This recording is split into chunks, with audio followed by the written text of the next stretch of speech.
नमस्कार मित्रों, study by Virendra sir channel में आप लोगों का स्वागत है।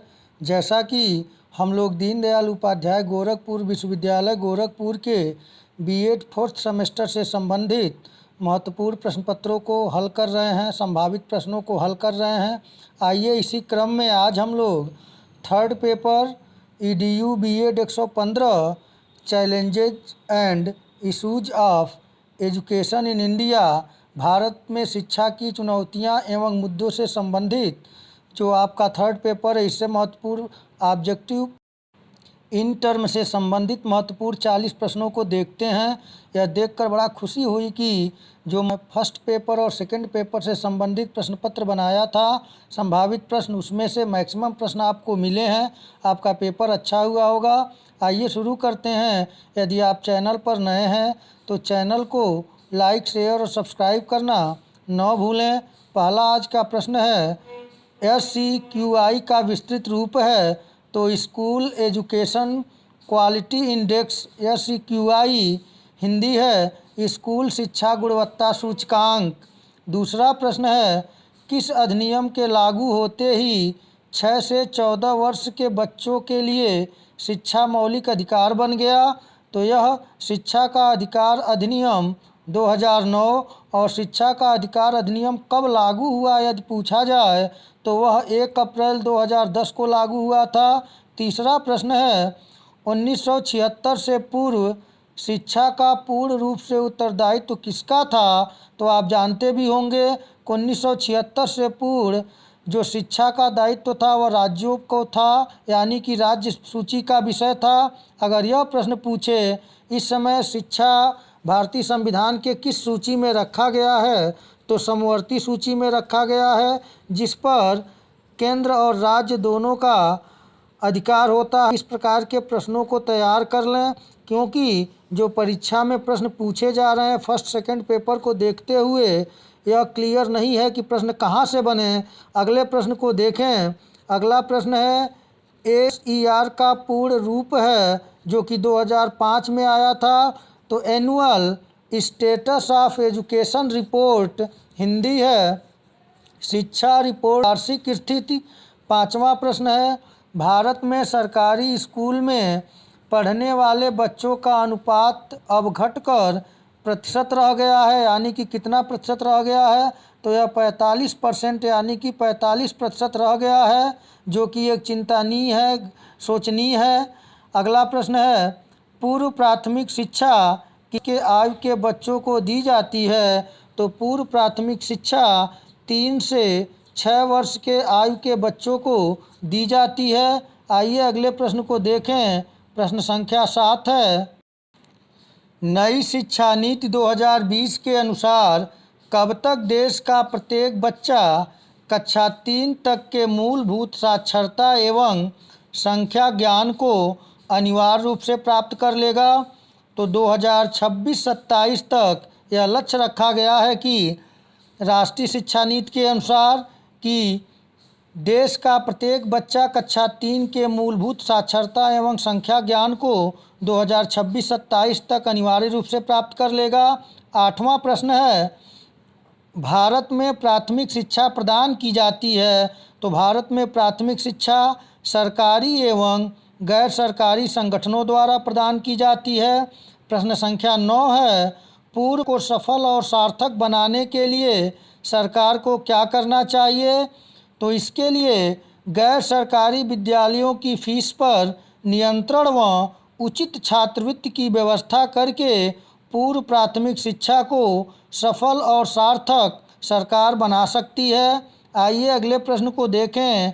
आप लोग, मैं बार बार यह आग्रह करता हूं कि जो प्रश्न मैं बनाता हूं, जिस विषय वस्तु से, आप उस टॉपिक को जाकर टेक्स्ट बुक की सहायता से भी अच्छी तरीके से रिवीजन कर लें, तैयार कर लें। मेरा उद्देश्य यह है कि आप लोगों का पेपर अच्छा हो, और मैं भरसक प्रयास करता हूं कि आपके संपूर्ण पाठ्यक्रम पर एक नज़र दौड़ाते हुए वहाँ से महत्वपूर्ण बनने वाले प्रश्नों को आप तक पहुँचाना है। इसके लिए आप लोग चैनल को अपना प्रेम और स्नेह देते रहें। चैनल को लाइक, शेयर और सब्सक्राइब के माध्यम से। तो आप इन प्रश्नों को तैयार करें। आइए अगले प्रश्न को देखते हैं। प्रश्न संख्या 10 है, भारत के किस राज्य ने सर्वप्रथम बच्चों को प्राथमिक शिक्षा मुफ्त एवं अनिवार्य किया था? तो यह बड़ौदा रियासत ने किया था। प्रश्न संख्या 11 है, किस भारतीय ने सर्वप्रथम प्राथमिक शिक्षा को अनिवार्य एवं निःशुल्क करने की वकालत केंद्रीय धारा सभा में की थी? तो वह पहले जो भारतीय थे वह गोपाल कृष्ण गोखले थे, जिन्होंने अपने बिल के माध्यम से सर्वप्रथम 1911 ईस्वी में प्राथमिक शिक्षा को अनिवार्य एवं निःशुल्क करने की वकालत केंद्रीय धारा सभा में की थी। 12वां प्रश्न है, हंटर कमीशन 1882 ईस्वी का संबंध किस प्रकार के शिक्षा से था? तो हंटर कमीशन का संबंध भारतीय प्राथमिक शिक्षा से था, यानी कि हंटर कमीशन ने प्राथमिक शिक्षा को महत्वपूर्ण स्थान दिलाने का प्रयास किया था। तो आप लोग इन प्रश्नों को देख लें और साथ ही साथ आप लोग भारत में जो सामाजिक शिक्षा से संबंधित समस्याएं हैं उन्हें भी देख लें। आइए अगले प्रश्न को देखें। प्रश्न संख्या 13 है, प्राथमिक शिक्षा में अपव्यय एवं अवरोधन की समस्या पर पहली बार ध्यान आकृष्ट कराया? तो भारत में प्राथमिक शिक्षा में हो रहे अपव्यय एवं अवरोधन की समस्या का पहली बार जिक्र जो किया वह हर्टांग समिति ने किया। हर्टांग समिति का गठन 1929 ईस्वी में किया गया था। प्रश्न संख्या 14 है, 6 से 14 आयु वर्ग के बच्चों के लिए अनिवार्य एवं निःशुल्क शिक्षा का निर्देश प्रारंभ में संविधान की किस धारा में दिया गया था? तो यह संविधान की 45वीं धारा में कहा गया था कि 6 से 14 आयु वर्ग के बच्चों के लिए अनिवार्य एवं निःशुल्क शिक्षा देना चाहिए। आइए अगले प्रश्न को देखें। इससे पूर्व कि आप लोग जो शिक्षा से संबंधित आयोग और समितियां हैं उन्हें भी आप अच्छे तरीके से तैयार कर लें। आइए अगले प्रश्न को देखें। 15 नंबर प्रश्न है, 6 से 14 आयु वर्ग के बच्चों के लिए राष्ट्रीय शिक्षा योजना सर्वप्रथम किसने प्रस्तुत की? तो महात्मा गांधी ने 6 से 14 आयु वर्ग के बच्चों के लिए राष्ट्रीय शिक्षा योजना सर्वप्रथम प्रस्तुत की थी। प्रश्न संख्या 16 है, माध्यमिक शिक्षा के अंतर्गत कितने वर्ष के बालक आते हैं? तो माध्यमिक शिक्षा के अंतर्गत 14 से 18 वर्ष के बालक आते हैं। प्रश्न संख्या 17 है, नई शिक्षा नीति 2020 में माध्यमिक शिक्षा कितने वर्ष तक के विद्यार्थियों को दी जाएगी? यह स्पेशली नई शिक्षा नीति 2020 के संबंध में है। तो यह उम्र रखी गई है माध्यमिक शिक्षा की 16 से 18 वर्ष। आप लोग इसे देख लें और संरचना 5+3+3+4 की है, इसे भी तैयार कर लें। अगला 18 नंबर प्रश्न है, भारत की किस शिक्षा को कमज़ोर कड़ी कही जा सकती है?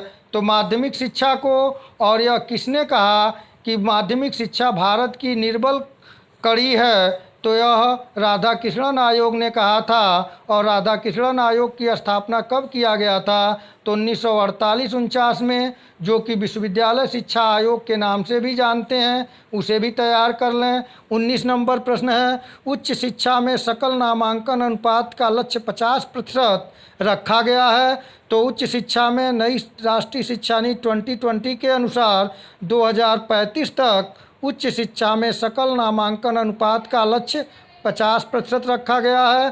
प्रश्न संख्या 20 है, सर्व शिक्षा अभियान कब प्रारंभ किया गया था? तो 2001 में। और 21 नंबर प्रश्न है, किस संविधान के संशोधन में शिक्षा को मुफ्त एवं अनिवार्य बनाया गया है? तो यह 86वें संविधान संशोधन द्वारा। अगले प्रश्न को देखें। 22 नंबर प्रश्न है, कस्तूरबा गांधी बालिका विद्यालय योजना की शुरुआत कब हुई? तो कस्तूरबा गांधी बालिका विद्यालय योजना की शुरुआत वर्ष 2004 ईस्वी में हुई।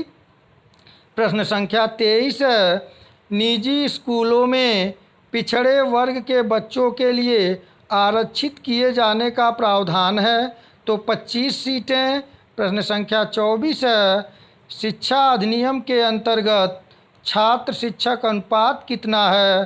तो शिक्षा अधिनियम के अंतर्गत छात्र शिक्षक अनुपात 30% है। यह अनुपात 30% है। आइए अगले प्रश्न को देखें। प्रश्न संख्या 25 है, राष्ट्रीय शिक्षा नीति 2020 के अनुसार माध्यमिक स्तर तक ड्रॉप आउट दर को कितना प्रतिशत पर ला देने का लक्ष्य रखा गया है? तो राष्ट्रीय शिक्षा नीति 2020 के अनुसार 0% लक्ष्य रखा गया है। ड्रॉप आउट दर को 0% करना है। प्रश्न संख्या 26 है, नई शिक्षा नीति 2020 जैसी समकालीन नीतियां सीखने के किस शिक्षा शास्त्र को प्रस्तावित करती है?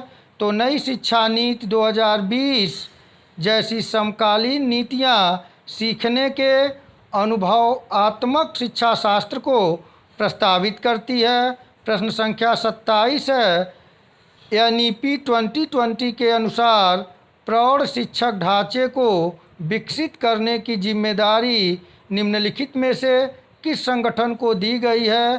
तो NCERT को NEP 2020 के अनुसार प्रौढ़ शिक्षक ढांचे को विकसित करने की जिम्मेदारी दी गई है। आइए अगले प्रश्न को देखें। प्रश्न संख्या 28 है, राष्ट्रीय शिक्षा नीति NEP 2020 के अनुसार ECCE का पूर्ण रूप क्या है?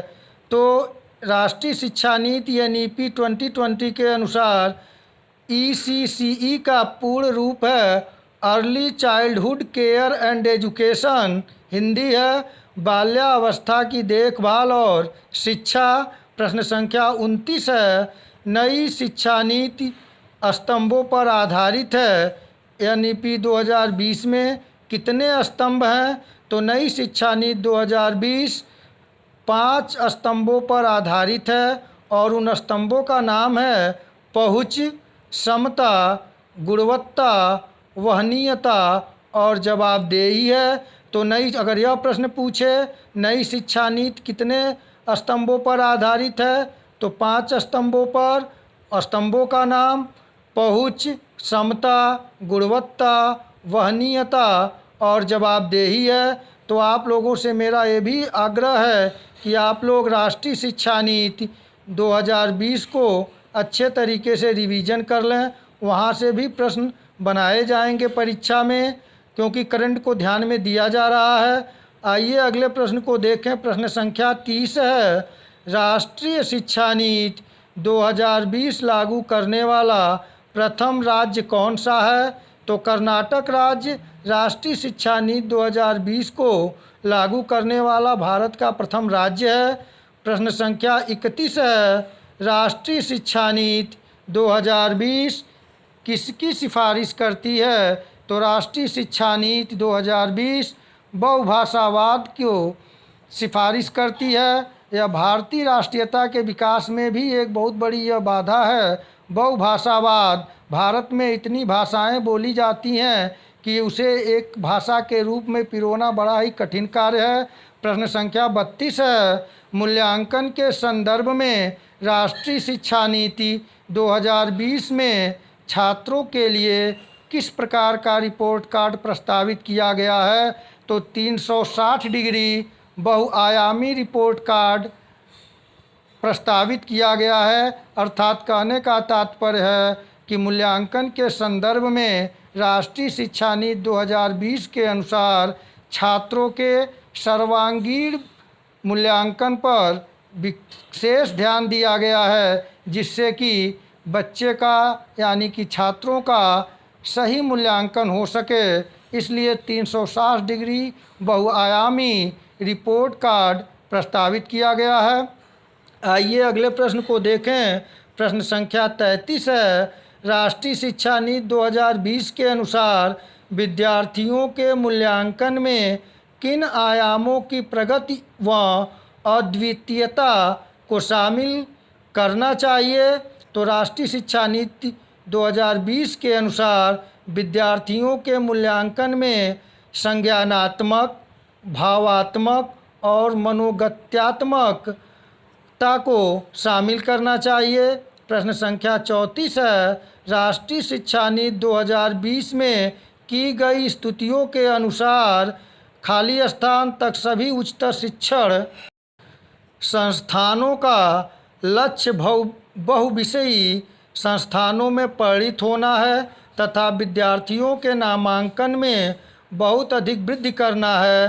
तो 2040 तक यह लक्ष्य रखा गया है। इस लक्ष्य की पूर्ति का समय जो है 2040 रखा गया है। आप लोग इसे तैयार कर लें। इन प्रश्नों को भी आप देखें कि इस प्रकार भी प्रश्न आपसे परीक्षा में पूछे जा सकते हैं, तो आप लोग इन प्रश्नों को तैयार कर लें।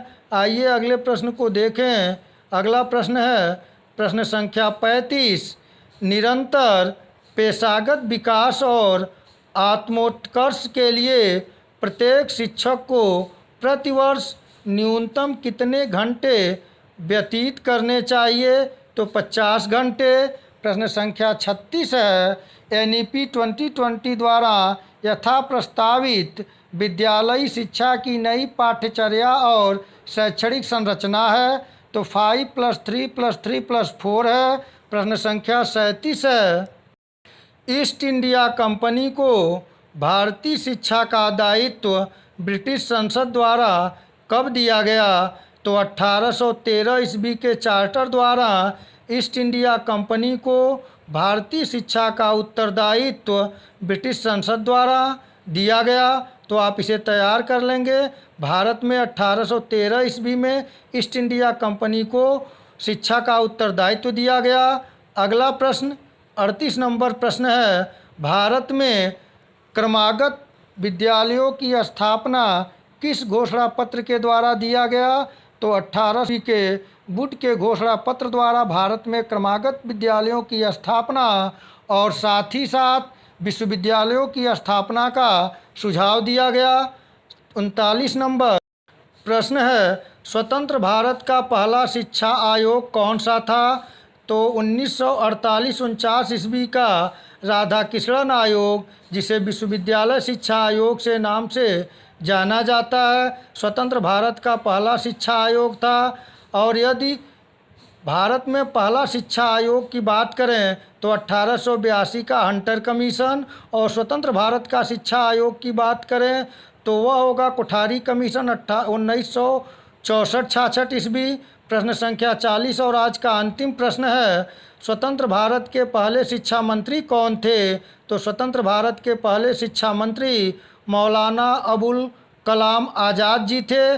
तो मित्रों, आज हम लोग ये 40 इन टर्म से संबंधित महत्वपूर्ण प्रश्नों को देखे हैं। आप लोग इन प्रश्नों को तैयार कर लें। साथ ही साथ इन टर्म से संबंधित प्रश्नों में भारत में पूर्व प्राथमिक शिक्षा का संप्रत्यय क्या है, इसकी समस्याएं बताइए। भारत में प्राथमिक शिक्षा की समस्याएं बताइए।